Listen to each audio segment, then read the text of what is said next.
আমাদের যদি কোনো ভুল হয়, অপরাধ হয়,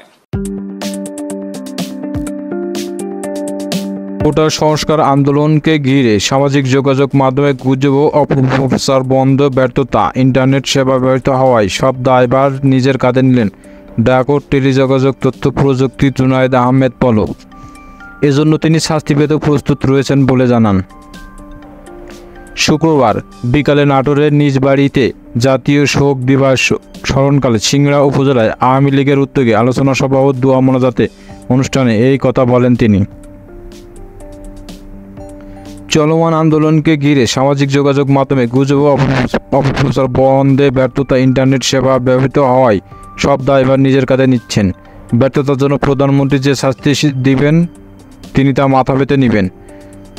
মোবাইল ইন্টারনেট ডাটা প্যাকেজ নিয়ে নতুন নির্দেশ।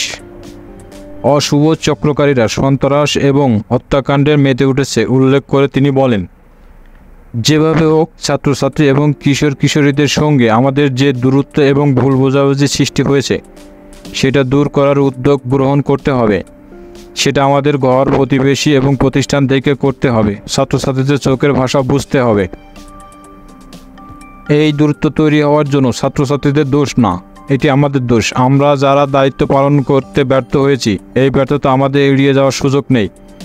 আপনারা যদি বলেন, তবে জেলা আওয়ামী লীগের সভাপতি এবং সংসদ সদস্য হিসেবে এই ব্যর্থতা আমরাও যোগ করতে পারি।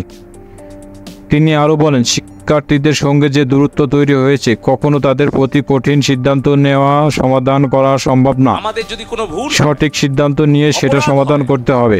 তাহলে সেই ভুলে আমরা তাদের প্রতি কঠোর শাসনের পথ বেছে না নিয়ে তাদের প্রতি সংবেদনশীল হয়ে স্নেহ মমতা নিয়ে বসে এ কথা শুনলে আমরা বিশ্বাস অবশ্যই এই ভুল বোঝাবুঝি দূরত্ব হবে। এতে ষড়যন্ত্রকারীদের চক্রান্ত সফল হবে না।